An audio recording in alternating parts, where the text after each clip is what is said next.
みんなこんなとこで何やってんの? Good God, as if this light couldn't get more BA. This week's cold opener featured a cute little girl and her doggy being absolutely carefree and just loving the company of one another. All of this against an ominously black background. I don't like where this is going. The show proper opened at the Beholdo, and the first thing I noticed about this episode compared to last week's was the much better animation. Not only did the Ojamajo look properly proportioned, but even the Frog Witch looked kind of cute with some more expressive animations than usual, though other characters might have been a little too expressive at times. That was just an awkward punchline in my opinion. But yeah, supposedly they would be able to talk with plants with their new level 7 rankings. Normally I would turn to my usual references for something like this, but as you might have noticed from my thumbnail, yeah, the show has us covered. With their wands and spears in hand, they were ready to go, but someone who was a little late on her payments wasn't. And once again, I just gotta praise this episode's much better animation and direction. Like, take this angle for example, you really get a good sense of how much smaller Majorika is compared to Della, and get that sense of how much she's about to be chewed out by her bill collector. Left with no other choice, the Ojamajo went on without their kitty frog witch. However, they still didn't make it in time, as it seemed the Motas were closing shop early as they were leaving for a hot springs vacation. By the sounds of it, the Ojamajo did schedule an exam with them, but of course these two numbskulls forgot all about it. Cleverly though, Doremi took advantage of this and used her silver tongue to guilt them into giving them the exam. Granted, I don't think even she expected this result. That's totally cutting corners! What's a big idea? Seriously, how do these two still have jobs? Honestly, I thought this was going to be some sort of trick or something, but nope, these two are just that lazy. With a ton of free time thanks to taking the easiest test since the tuning exams, the Ojamajo decided to take a look around the witch's world. They found a rather large and familiar looking plant that they decided to test their new level 7 abilities on. Once again, a little subtle correction here. The plant actually referred to itself as a man-eating plant, which, yeah. Now what the hell, hit it. Feed me all night long. That's right, boy! They just barely managed to escape getting the original ending to Little Shop of Horrors. Seriously, they really should have gone with that ending. And as a result, they ended up running into the queen, whom they told about their exams and almost got the Motas fired. Pity, I think they at least deserve to have their tenures revoked. Still, this little exchange convinced the queen to keep tabs on them. From there, we kind of entered into another episode. Yeah, I'm not gonna lie, this episode feels like they combined two different scripts into one, based on how different the first 9 minutes or so feel compared to the rest of it. I know, it all kind of connects back together in the end, it just feels a little odd is all I'm saying. In any case, the part B of this episode finally brought in the girl from the cold opening, Nanako. She was supposed to work with Hazuki to take care of the class pets, but for whatever reason, claimed that she had come to hate animals and refused to do their assignment. Okay, what's with some of the reactions in this episode? What, did everyone just drink too much coffee this morning? Hazuki believed that she was still a good girl at heart because, once again, she was a friend that she's known for the longest time. You really know how to pick them, girl. Regardless, the Ojamajo decided to use their lunchtime to try and discover why she had come to hate animals. The magical stage gave them a map to where they could find their answers.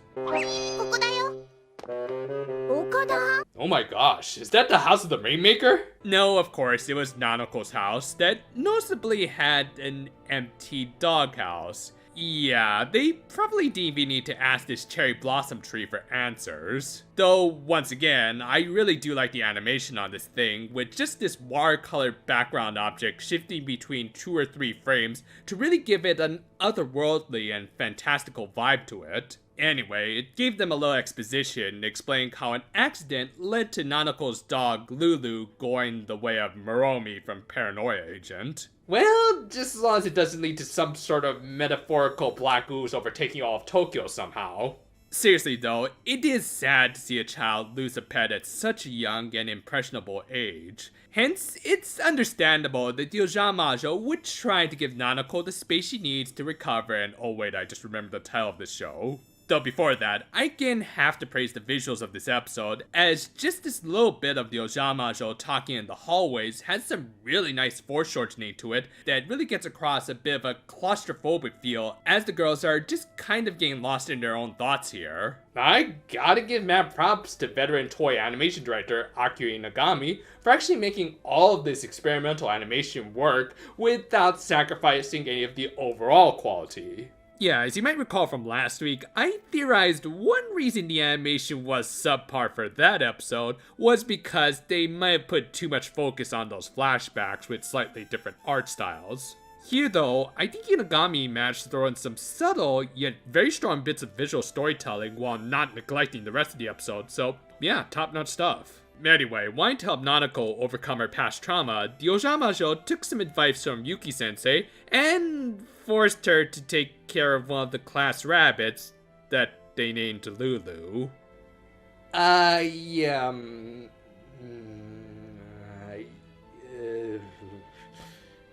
I don't think this is such a good idea. I mean, geez, talk about trying to open up some old wounds. You can't just force someone to overcome their trauma, much less a young child. To be fair, this does kind of make sense when you really consider what happened in part A of this episode. Considering the fact that they ended up taking the easy way out of their level 7 exams, the Ojamajo could be on a high that's making them believe that the most direct and easy method is the best choice. Granted, I am kind of grasping at straws here, and this was somewhat muddled by how Yuki-sensei was the one to suggest this, and it wasn't totally the Ojamajo's idea, but they still went with it, and as we'll soon see, it wasn't the best idea. As sure enough, Nanako got close to the bunny, even superimposing her former canine friend on top of it. Again, this is not a healthy way of coping. And after a little accident on her bed, Lulu II managed to escape while Nanako was building a box house for her. The Ojamajo helped look for her until dawn when they saw the recurring fat cat character running away from something. As it turned out, it was the latest victim of his claws. Seki-sensei helped transport them to the vet where they managed to stabilize Lulu, but whether or not she'd make a full recovery was still up in the air. Nanako kind of rightfully called on Hazuki for essentially forcing the rabbit onto her while she was still recovering from her past trauma. I will say, while I do have my minor issues with this plot, I am liking this outcome, showing that even in a slice of life anime like this, there are consequences for the bad decisions our main characters make. Guilt-ridden over her actions, Hazuki ran off, and noticeably, the melancholic ending theme started playing early. Yep, Hazuki was planning to pull a desperation move and was going to use the forbidden healing magic knowing full well of its side effects. Her friends offered to at least cast a spell with her so that the injury could be divided amongst the three of them, but Hazuki didn't want them to get hurt. It worked, but considering Lulu's injury was to her neck, it likely would have been fatal for her. Fortunately, the queen, who had been watching them, had cast a protection spell on her to reduce the damage to a simple sore throat and cold. 死人を生き返らせたり、怪我や病気を治す魔法は絶対使ってはダメよ。 And there's another clip that I'm just gonna hold on to for later. For her reckless behavior, the queen did punish Hazuki by temporarily ceasing her magic. With that, the episode ended with Nanako apologizing for her earlier outburst, and Hazuki happily learning that she had cured her friend's trauma. Again, I don't think trauma like that can go away so easily, but happy ending, I guess? This was easily the best looking and directed episodes of the series so far. It had a lot of creative and well executed scenes that didn't hamper the overall quality like last week. The story of the latter half of the episode was overall really good, though it was kind of dragged down by the former half. I mean, it wasn't bad per se, but would you really imagine an episode that opened with a Biollante chase would lead into a heart-wrenching tale about a little girl who lost her dog? Yeah, I didn't think so. I will say, as hard as it is to watch a story about a child losing their pet, I do kind of wish we had gotten to see a little bit more of Nanako. Like, maybe we could have gotten to know a little bit more about the character herself before they dropped the hammer. This could be done if we didn't have that blink and you'll miss it level 7 exam and the immediate aftermath. Now ultimately, it did get the queen involved, but everything else just didn't match up with the rest of the episode. Again, you could say the Motas ended up having a bad influence on Hazuki because they're that irresponsible and incompetent, which led to the main conflict of this episode, but I do think that's more me theorizing than anything else. Now, the conflict itself was great, showing how even with the best of intentions, things won't always work out for the better. Hazuki was being very short-sighted, and you could even argue the healing spell was unnecessary as Lulu might have recovered on her own. As a result, she was rightfully punished, and they were clearly foreshadowing the Ojamajo misusing their magic again in the future. It's good storytelling that does give actual stakes to this show. So while the setup for this could have been better if they had exercised a few Godzilla enemies, this was still overall a very good looking and fairly emotional episode. After I upload this, I'm going to start writing part 2 of my Sinful Gear Access review. I think it should take me at least 2 weeks to make. I do want to make sure I get it right because I have been really enjoying this season a lot more than GX. Look forward to it. Until then though, farewell for now my friends, and yeah, just excuse me, I've got some weed whacking to do.